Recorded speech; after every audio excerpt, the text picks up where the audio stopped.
Kurangilah untuk memfoto atau memvideokan orang yang kecelakaan di jalan. Itu yang paling sering sekali dan saya prihatin. Jadi ketika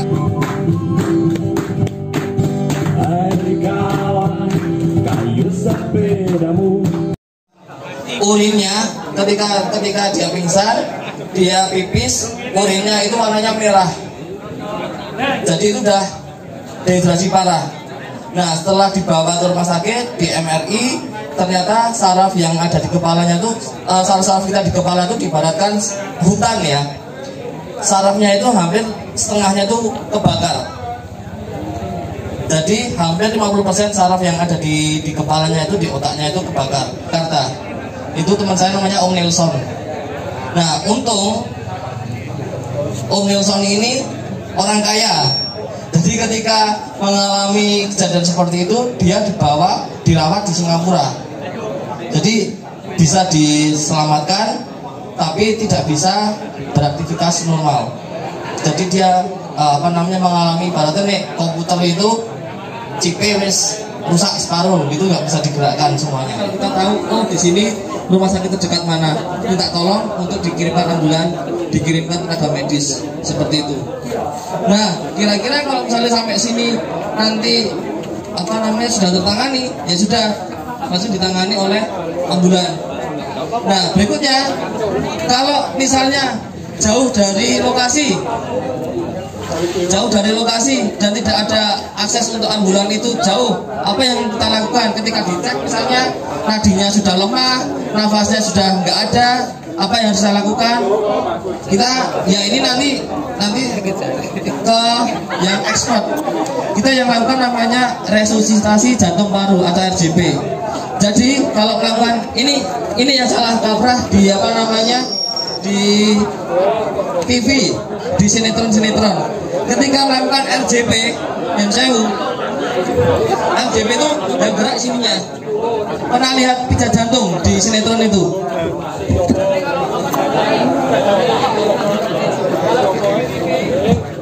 Ini penai dewe. Yang penting itu yang gerak sininya. Padahal titik operasinya itu bukan di sini. Ini perut yang sama. Titik operasi itu ada di tajuk pedang, di antara rongga dada, ditambah 2 cm, terus titiknya di sini. Titik pressure-nya seperti ini. Dan ini ada siklusnya. Siklusnya adalah 30 kali pijatan, 2 kali napas buatan.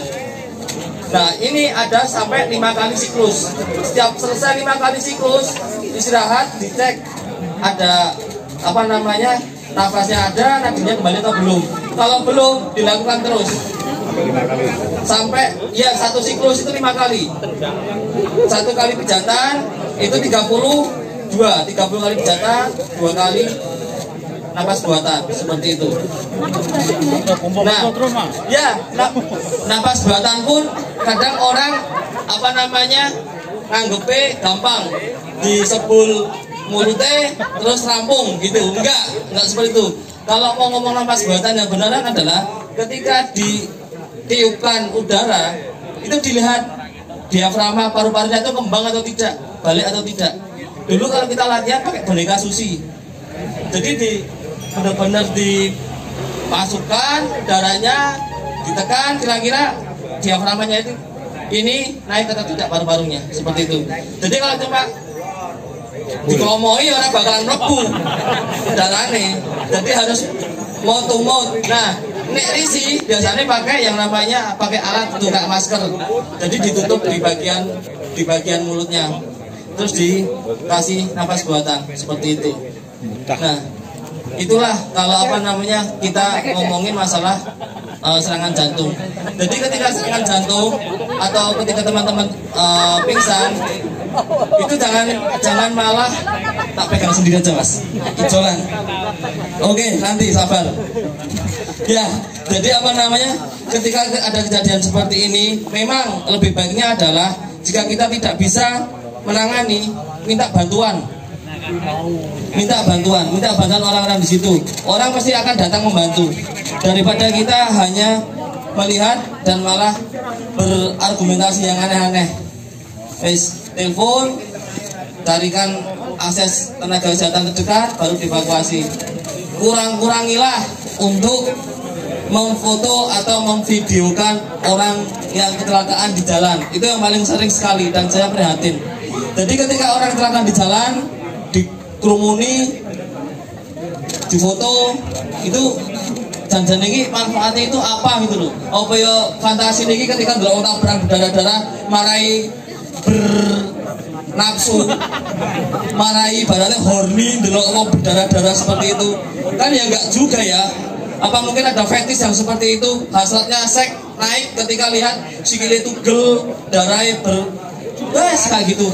Sampai heran saya. Jadi ketika ada seperti itu, kok yo telepon ambulan minta bantuan, Mas tolong sampaikan ke rumah sakit, minta dikirim ambulan di sini. Itu lebih adalah untuk menarik otot di bagian belakang dan otot di bagian depan. Ditarik ke depan, ditahan selama 10 detik, dilepas. Ulangi lagi sampai 3 kali, 10 detik, dilepas. Sudah selesai. Nah, kita fokus yang kram adalah di bagian depan. Ini Mas. Nah, dengan posisi ini, otot yang bagian sini akan tertarik. Kosong nggak Mas? Nah, otot ini benar-benar merasa tertarik. Nah, selebihnya juga demikian. Jika memang yang kram yang kanan, tekan yang sebelah kanan seperti ini. Nah, itu juga repetisinya 3 kali selama 10 detik untuk menarik otot-otot yang di sini. Nah, setelah itu stretching lagi, dua-duanya diangkat. Nah, seperti ini. Yang pertama tujuannya adalah untuk mengembalikan edaran darah ke otak lagi.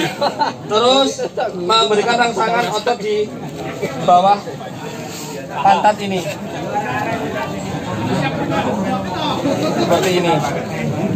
Nah, ini cara yang paling simpel dan efektif. Kalau Anda percaya, besok praktekkan. Capek, langsung minta tolong temennya di stretching seperti itu. Itu udah langsung berasa sekali untuk recovery-nya. Seperti itu.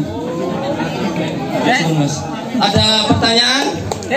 Mas mau tanya Mas.